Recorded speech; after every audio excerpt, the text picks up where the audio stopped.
Welcome to the Top Gun Show. Today we have my friend, Guy Fieri, on the show today. And you may have seen him on the cover of Entrepreneur magazine talking about how to do everything, right? Yeah. You do everything. You're everywhere. I go grocery shopping and you're on the floor and you're everywhere. Well, I'm not on the floor, but I like the way you're thinking. There was. Yeah, I saw your picture. I was on the floor. over. Yeah, well, that's nice. I don't know. That was a great article. I've been a fan of the magazine for a long time, and when we started talking, we kind of collaborate together. Like, what's the topic going to be?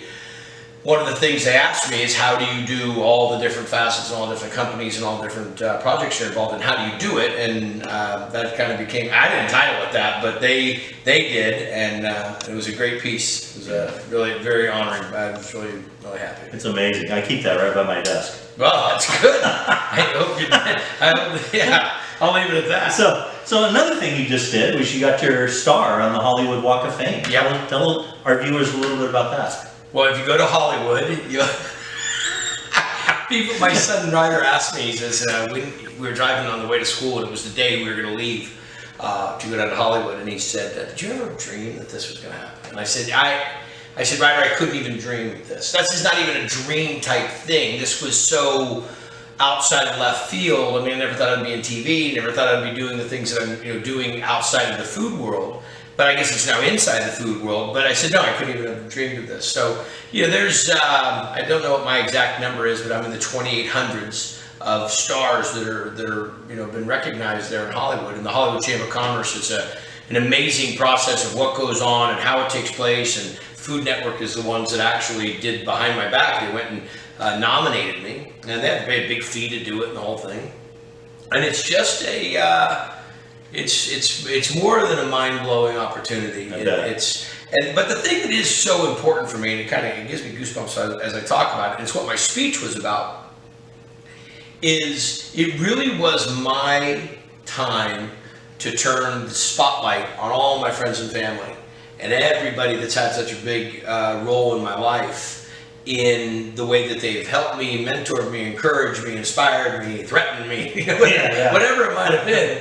And it was just a really great time to stand up there and talk about them, because I was getting the star, and I've had my accolades, I've had the TV shows and the Emmy stuff and all, and not to make light of any of it, but it was just, that was what I was so excited about, and I was happy to be able to deliver it without bawling my eyes out. I was happy to be able to deliver it with a little bit of humor and enthusiasm.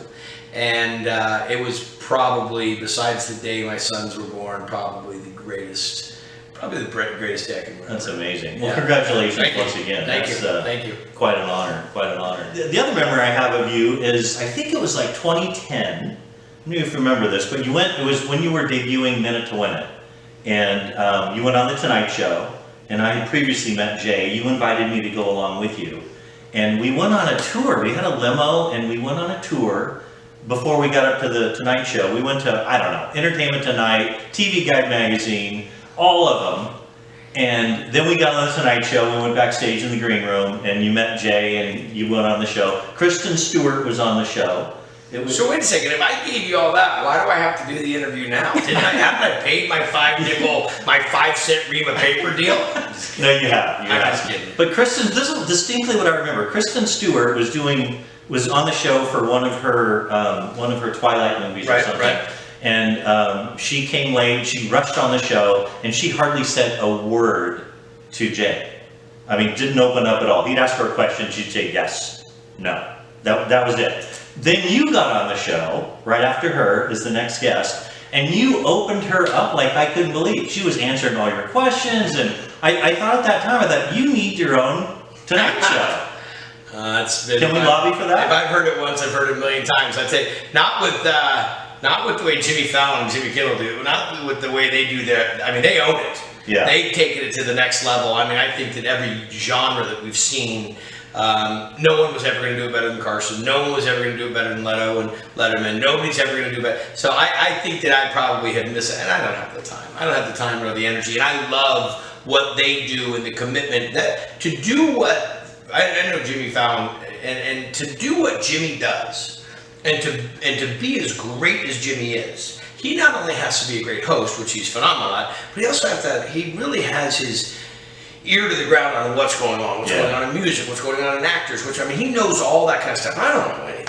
I'm tied up in what are my kids doing, what are the restaurants doing, so it's different things. Do I love talking to people? Yes. Do I love the opportunity to help people engage? Yes. I do a lot of that on, Guys Grocery Games and on Diners, Drive-Ins, and Dives, but if I heard it once, I heard it once, and do I have those little glimmers once in a while and say, gosh, you know what I'd love to do? I'd love to guest host. That'd probably fill the bill for me. Well, let's write in and make that happen.